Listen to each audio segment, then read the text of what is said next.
Oke, kita lanjutkan dengan topik berikutnya, yaitu bagaimana jika kita ingin menampilkan plot yang bisa menunjukkan hubungan antara dua data. Ya, jadi misalnya kita lihat data frame kita ya. Kalau tadinya kita menampilkan histogram dari umur, meskipun bisa dikelompokkan antara yang male dan female, tapi bagaimana kalau kita ingin melihat gambaran, misalnya kita mencurigai ada hubungan antara umur dengan jenjang pendidikan, atau umur dengan jam kerja per minggu ya. Ini misalkan saya coba tambah datanya. Jadi di sini kalau kita mencurigai ada hubungan antara umur dengan jenjang pendidikan ya yang dikuantifikasikan disimbolkan dengan education number. Jadi ini sebetulnya education yang diangkakan ya, data education yang diangkakan, contohnya bachelor's 13, high school graduate 9, 11 grader ya, ini belum lulus high school, ini 7 lebih rendah dari high school, masters 14 ya. Jadi sebetulnya sama seperti kolom sebelahnya, hanya dia dinyatakan dalam bentuk angka. Kalau yang di sini hour per week ya. Jadi misalnya kita mencurigai ada hubungan antara age dengan jenjang pendidikan ya, atau dengan hour per week ya. Jadi kita biasanya nyatakan menggambarkan hubungan antara dua variabel itu melalui scatter plot ya. Jadi ini misalnya age-nya di sini, kemudian ini jenjang pendidikannya atau education number-nya di sini.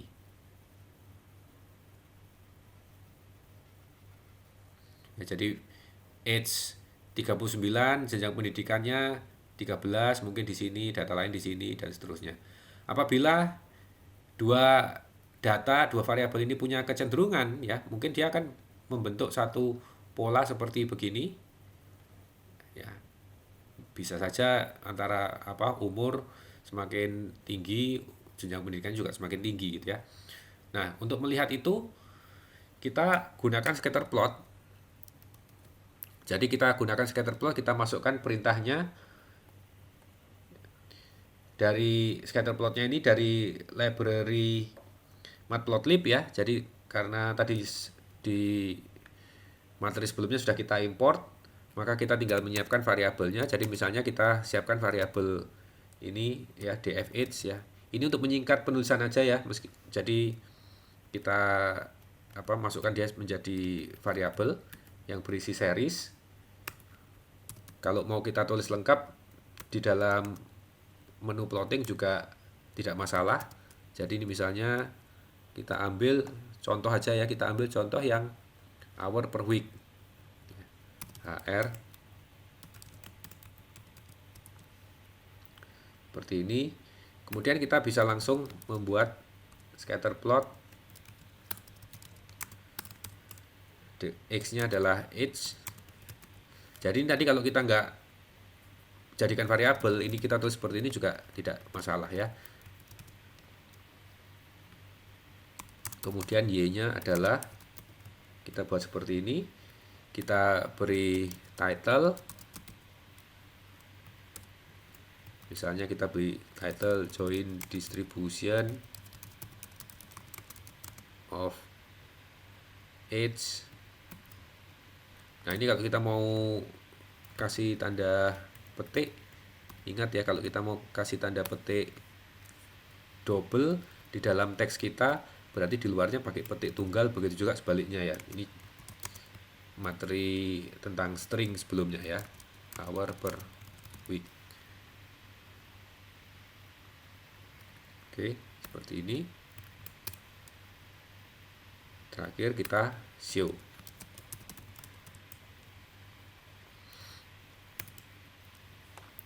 Ya, jadi kalau dari gambar ini tampak tidak ada pola. Jadi acak gambarannya ya. Kalau kita ubah misalnya dengan education number, jadi ini kita ganti namanya misalnya ya.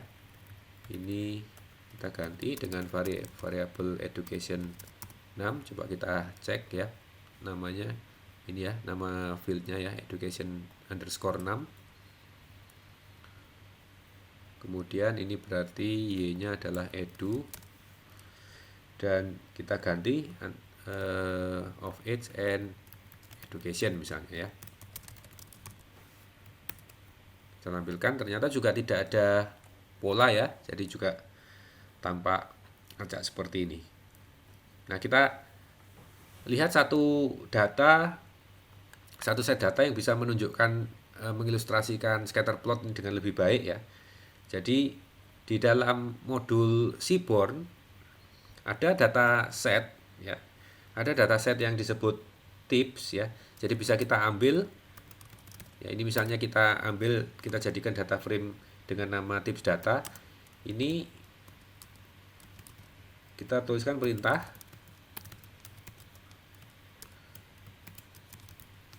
seperti ini ya. Jadi saya beri keterangan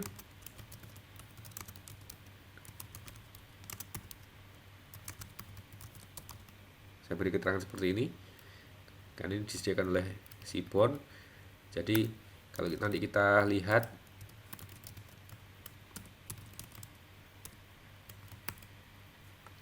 jadi bentuk datanya seperti ini.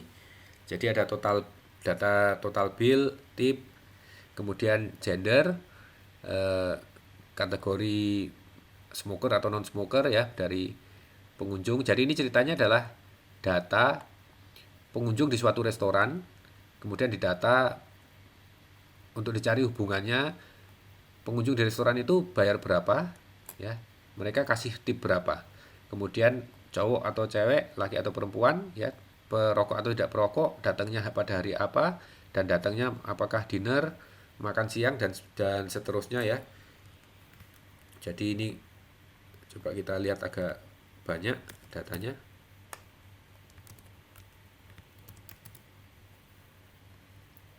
Ya, kebetulan data yang dikumpulkan ini semua dinner dan D-nya sun ya untuk 10 data yang pertama. Ya, mungkin di data selanjutnya ada yang lain ya. Jadi ini smoker, ini ada D-nya Saturday, Thursday. Ya, untuk time masih semua yang terlihat adalah dinner. Ya. Ada 243 data di sini. Jadi datanya adalah seperti itu. Nah, misalkan kita ingin melihat hubungan atau melalui scatter plot antara total bill dengan tips misalnya ya. Jadi ini kita ambil seperti tadi ya. Jadi nama data frame-nya dulu, kemudian nama field-nya ya. Ini supaya tidak terlalu panjang nanti menulis di bawah tip ya. Oke, kemudian bisa kita buat scatter plot ya, saya copy dari atas ya, nanti kita tinggal ganti X dan Y nya. Jadi X nya ini adalah bill dan Y nya ini tips ya. So distribution of total bills and tips ini ya. Jadi ini scatter plotnya lebih terlihat ada pola. Jadi di sini artinya orang yang membayar lebih banyak ya, itu kecenderungannya memberikan tips yang juga lebih besar. Jadi semakin besar total bill-nya, tipsnya juga semakin besar. Meskipun ada juga yang kecil di sini ya. Kalau di sini ini berarti total bill-nya kecil, tapi dia tipsnya besar. Jadi orang ini cukup royal ya di sini. Ya, kalau yang di kanan bawah ini berarti total bill-nya besar, tapi tipsnya kecil. Jadi ini ada kecenderungan meskipun tidak 100% sejalan ya, tapi terlihat gambar ini lebih punya pola dibandingkan contoh-contoh yang di atasnya ini. Nah sekarang bagaimana kalau datanya bukan kedua-duanya kuantitatif, tapi yang satu kuantitatif, sedangkan yang satu adalah data kategori. Nah, untuk data kategori itu kita akan gunakan fasilitas yang ada di Seaborn yang disebut facet grid. Jadi, misalnya kita akan membuat box plot ya, sama-sama box plot seperti contoh sebelumnya. Hanya di sini kita bedakan antara kategorinya. Jadi misalnya ini ya, kita ingin menampilkan data boxplot untuk tips misalnya, atau total bill juga bisa ya, misalkan untuk tips. Dan kemudian kita lihat kecenderungannya antara yang smoker maupun yang non smoker. Ada perbedaan nggak antara tips yang diberikan oleh smoker dengan tips yang diberikan oleh non smoker? Kita bisa lihat dalam bentuk box plot dengan cara seperti ini ya, menggunakan facet grid. Kalau tadi box plot kemudian kita isi hanya satu seri, sekarang kita isi dua series ya. Jadi ini dari data frame tips data, kemudian datanya tips. Nah, untuk Y-nya yaitu untuk row-nya nanti kita bagi seperti, kita tuliskan seperti ini, tips data, kemudian kategori smoker atau non smoker. Setelah itu ini mulai kita masukkan menu facet grid dari SNS. Kita tulis seperti ini, facet grid. Kemudian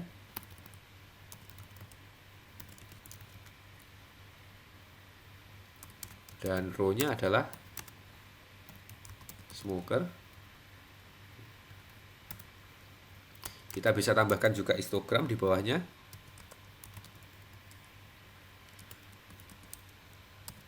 Untuk plot histogram.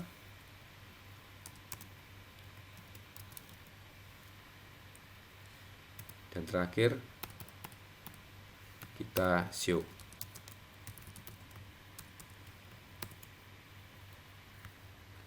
Jadi berarti kan sekarang di sini box plotnya dibedakan kategorinya antara yang smoker dan non smoker. Kalau kita lihat ada perbedaan meskipun secara visual mungkin tidak terlalu tampak signifikan gitu ya. Jadi yang smoker itu ada yang memberi tips cukup besar, dan dari segi min ya, garis tengah di box plot ini juga lebih besar dibandingkan yang non smoker ya. Kita bisa tampilkan juga dua histogram dari data ini ya lewat menu ini tadi ya, karena di bawahnya ini ada, kita tambahkan untuk menampilkan histogram.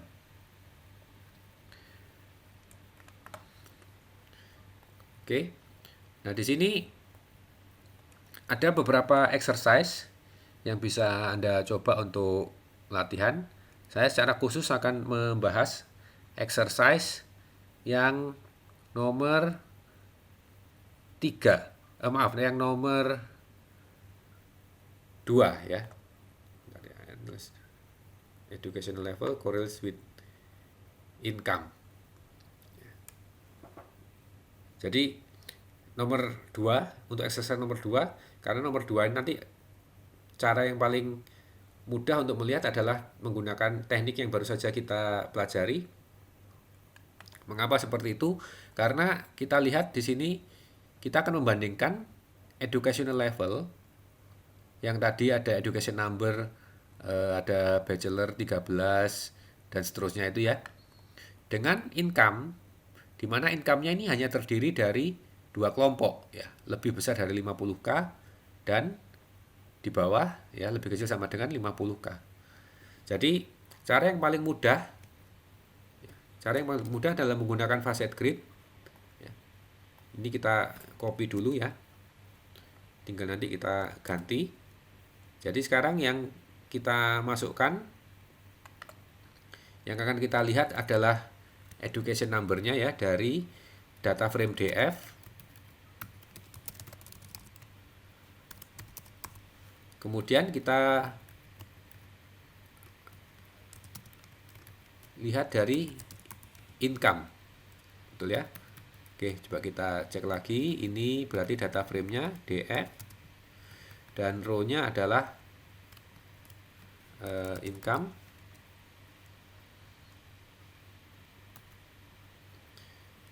Kemudian untuk histogramnya ini nanti data numeriknya ya. Oke, jadi kalau kita tampilkan sama seperti gambar di atas tadi. Jadi kalau kita lihat di sini, kelompok yang low income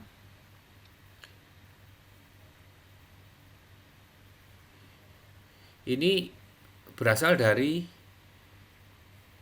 ya sebaran yang education number-nya relatif lebih rendah.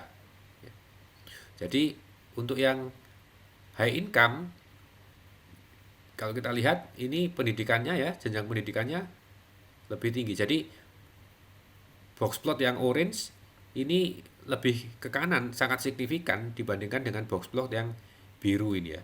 Ya meskipun yang biru ini juga ada beberapa data ekstrim yang di atas dan juga ada yang di bawah. Kalau yang biru ini sebarannya kecil, ya. Sedangkan yang orange ini sebarannya cukup besar. Jadi kalau kita lihat gambar yang orange ini signifikan ya, baloknya ini ada di kanan gambar yang biru, menandakan bahwa yang higher income itu education number-nya relatif lebih tinggi dibandingkan yang lower income.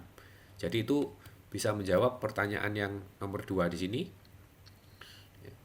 Meskipun kita bisa menggunakan asumsi kita ya untuk menjawab soal nomor 2 ini, tapi kita bisa melihat korelasi antara educational level dengan income melalui gambar box plot yang dipisahkan ini ya, dipisahkan dari dua variabelnya ya dengan metode Facet Grid.